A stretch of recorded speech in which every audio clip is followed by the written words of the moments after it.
Hey, how's your Thursday going? So it's Leon here, and I just taken a few minutes to follow up on a conversation I started yesterday, and then a post I just shot. I just shot a little post of me in the gym, and I said, hey, it's training day. It's training day for my company, right?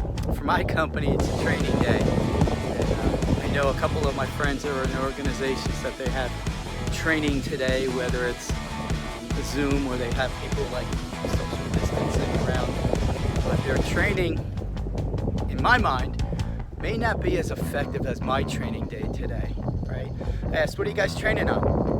And they're like, oh, you know, the mindset of a salesperson and the mindset of the frontline team and you know, kind of how we can position them and give them some scripting to help them with their mindset. And I said, oh man, you need to watch my video, guys. That's like 1980s. You're not going to change people. You're not going to change their mindset. You're not going to change their conscious mindset. Because what's driving people is their subconscious. It's that reptilian mind in their back of their head that has just been building in place since they were children. And so it's not their mindset. It's not their consciousness that's hurting them. It's their subconscious. Today I put it out there and told you guys that, hey, your subconscious is telling you that you're unaware of it, and your consciousness, your conscious mind, is fighting anything that's contrary to that subconscious. So their day of training on the consciousness is just, man, it's not, they better off go to the gym, come with me. Hey, and also yesterday I pointed out the gym, right, the bike sitting in there in the taped off gym area. And I said, hey, what can we do? What would be a permanent change here? And I want to point out something, just a little symbolism. I want to show you something. Take a look at what's right here behind me. Hopefully you can see it. I'll hold the camera a little bit so you see it a little bit better. But here are some old tires. Now, when I was a little kid, my dad had a truck repair shop, and I used to love to go there. I used to love to play on the trucks.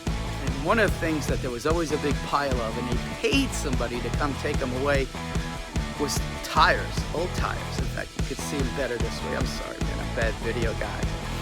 But here's what happened. Somebody at some point said, hey, we're never going to be rid of old tires. What are we going to do with them? Couple things happened. Here, they sold them. They sold them to gyms. Power washed them, cleaned them up, and now it's a critical part of that He-Man muscle club, right? Where they're flipping tires as part of their exercise, and they just say, hey, listen, we're never getting rid of tires. We're not going to go on hovercrafts. And so what are we going to do to make use of these tires? And now they have a permanent solution. You know what else they did with them? They chopped them up and chipped them up and put them in playgrounds where children play, so when they fall, they don't get hurt. And they don't have to use wood chips, right? They don't have to cut down trees and make wood chips. They can just use these tires. And so that's where I was getting at, right? Things have changed. Things are different. They're not going to go back.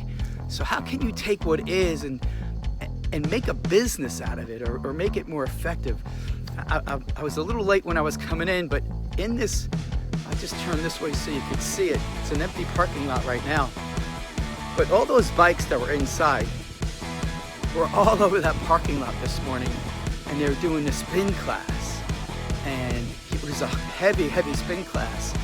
And it's a little chilly, but they found a way to get it done. And when I was just talking to the manager in here, and I said, what's the plan? And she's like, we ain't never going back inside with spin class. It's just, hey, that's the way to do it. We're always going to be outside. And where we were using the spin class, we're going to do something else. So I just want to encourage you, let's be innovators. Let's take advantage of what's different, play to our advantages. Man, I hope you're having a great day. I'm going to write to you a little bit later more about the psyche and how to apologize to consumers and how to understand where we wronged them. Talking to someone today in a different organization and dealing with a pretty serious issue with a group of customers that they had wronged. And I said, be careful. Make sure you know inside what they're holding against you. Don't assume you know. Just being aware and fixing isn't enough. Hey, my name's Leon. Got my phone number there. Direct message me. Give me a call. I'd love to work with you personally. My partner's on board. She can help you with any of the subconscious and psychic change things that you need to do, telling us where you want to be in life and painting out a roadmap to get there. And of course, always your organization with your strategic plan and how can we make sure that every customer and every member is profitable. Have a great day.